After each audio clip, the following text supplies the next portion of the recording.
Hi guys. This is my name is Jabril, and this is the regarding the chapter discussion. And then the first question was, what concept of law does Shays Rebellion follow? Natural law or statutory law? Why? And support your argument. So this is what I said.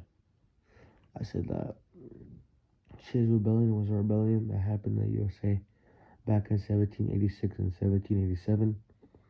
It was led by a man named Daniel Shays, who was a farmer and a veteran of the American Revolutionary War. The rebellion was against the state government of Massachusetts and the wealthy people who controlled it. The concept of law that Shays Rebellion follows is natural law. Natural law is a type of law that is based on what is considered to be morally and ethically correct, rather than what is written in the law books.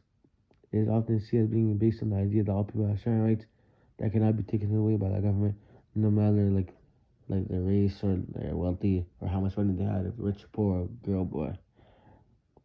And then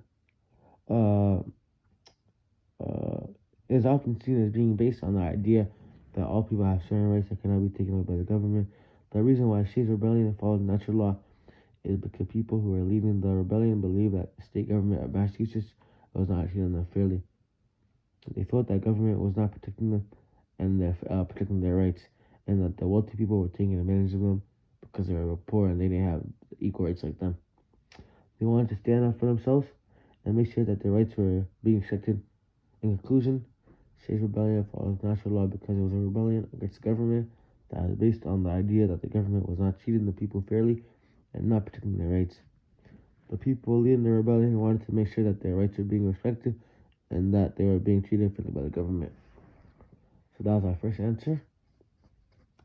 And then for the second question, which was, what do you think would have happened if the rebellion were led by enslaved blacks or native people?